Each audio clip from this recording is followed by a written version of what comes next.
সব ভেঙে শেষ করে ফেলছে উত্তরাতে একদম। আমরা এখন আছি উত্তরা স্কয়ারে। তো একদম নতুন একটা মার্কেট, এবং এই মার্কেটের ফার্স্ট শোরুমটা আমি নিছিলাম।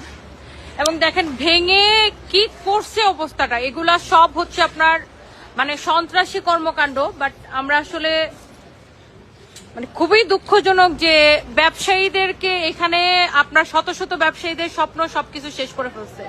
দেখেন কি অবস্থা, ভেঙে একদম শেষ করে ফেলছে। লুটপাট, ভাঙচুর, দোকানপাট ভেঙে সবকিছু জিনিসপত্র নিয়ে গেছে। তো এখানে এটা ইচ্ছাকৃত ভাবে একটা মব তৈরি করে পুরো মার্কেটটাকে ভেঙে ফেলছে।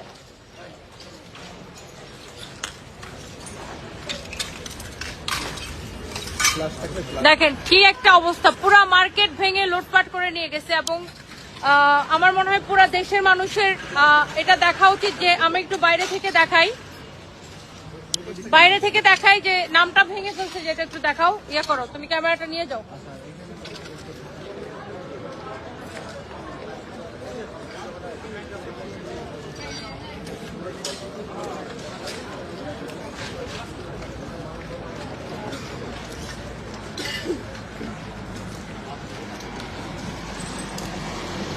দেখেন পুরো মার্কেট থেকে ভেঙে ফেলছে এবং উপরে পর্যন্ত এগুলো সব ভেঙে ফেলছে।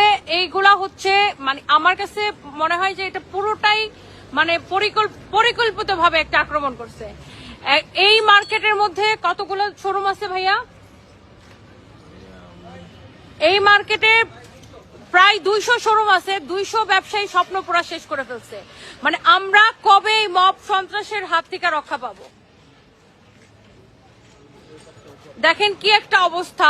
এইখানে একটা ভুয়া তথ্য ছড়াইছে যে একজনকে মেরে ফেলা হয়েছে, এরকম একটা ভুয়া তথ্য ছড়াইছে। বাট যাকে মেরে ফেলা হয়েছে, তথ্যটা ছড়াইছে, সে নিজের পায়ে হেঁটে গেছে। সিসিটিভি ফুটেজ আছে, সিসিটিভি ফুটেজও উত্তরা স্কয়ারের পেজের মধ্যে আপলোড করা হয়েছে। বাট এইটা পরিকল্পিত ভাবে পুরো একটা মার্কেটকে ভেঙে ফেলছে। যেখানে এখন ঈদের সময় মানুষ ইচ্ছাকৃত ভাবে কিভাবে মানুষের এত ক্ষতি করে, এবং এখানে আর্মিরা না আসলে এটা কন্ট্রোলেই আসতো না। পুরো মার্কেটটা লুটপাট করার জন্য এগুলা করা হয়েছে। দেখেন কি একটা অবস্থা, প্রত্যেকটা মানে ব্যবসার অবস্থা খারাপ হয়ে গেছে। 24-এ যেরকম মব করছিল ওই যে 5ই আগস্টের পরে যেরকম আমরা দেখছি বিভিন্ন জায়গায় মব করে বিভিন্ন দোকানপাট লুটপাট করছে, সেম কিন্তু এখন এখানে মানে এখানে সেম কাজটা করছে। দেখেন এখানে 2বার আগুন লাগাইছে, মার্কেট ভেঙে একাকার করে ফেলছে। তো একটা সুন্দর এখানে মার্কেট, তো আমি একটা সমস্যা হইতে পারে, বাট মার্কেট তো শুধু মার্কেটের মানে মার্কেটের যে মালিক, মার্কেট তো শুধু তার একার না।